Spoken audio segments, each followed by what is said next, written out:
Hello, you're watching Critically Speaking. I am Shomini Sen. I know it has been a while, but I am back to talk about all things related to this week's big release, Deadpool and Wolverine. Now, there has been a slump in business for Marvel for some time, especially post Avengers Endgame. Superhero fatigue has been discussed more than the superhero films itself. At a time when such films are being rejected by the audience, is it a good move to release Deadpool and Wolverine? Let's find out.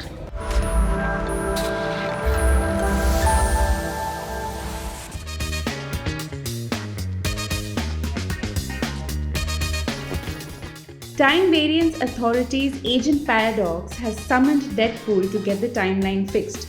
He's told that his entire existence, including that of his loved ones, will cease to exist if he doesn't step up and fix it. Having been rejected by Avengers and X-Men from joining their forces, Wade Wilson is keen to make a superheroic difference and hence grabs the opportunity. He needs Wolverine to help him set things straight though. Deadpool travels multiverses in search of Logan and gets the most dejected version available. The two clash initially, but eventually Logan gives in order to redeem himself of his past guilt.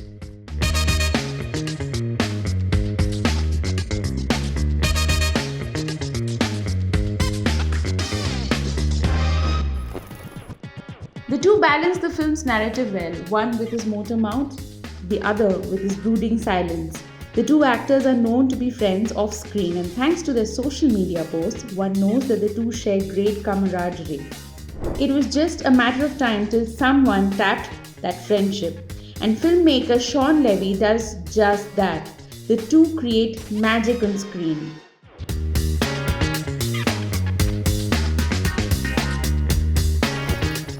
Reynolds serves as the writer along with Rhett Reese, Paul Wernick and Zeb Wells, and the team keeps the essence of Deadpool alive.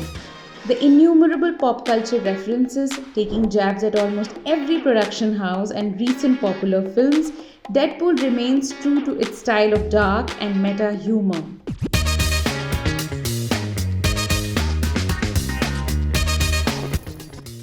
Multiple Easter eggs and cameos make Deadpool and Wolverine a fun ride.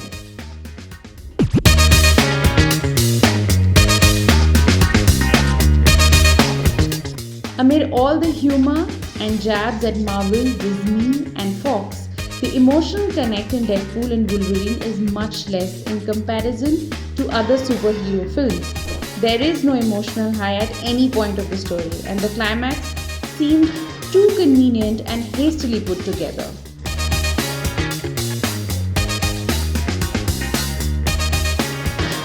Now the good news is that Ryan Reynolds as Deadpool is unarguably the funniest superhero we have got so far.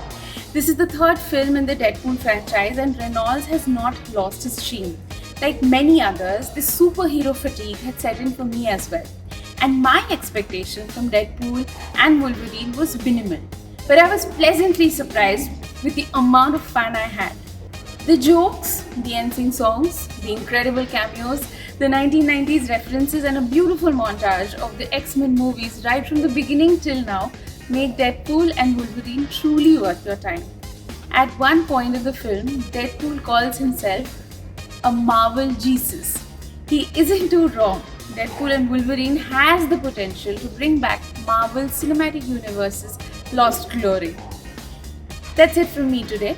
If you do watch Deadpool and Wolverine, do share your thoughts on the film. For the full review of the film, do log on to beyondnews.com. I'll see you next week. Goodbye.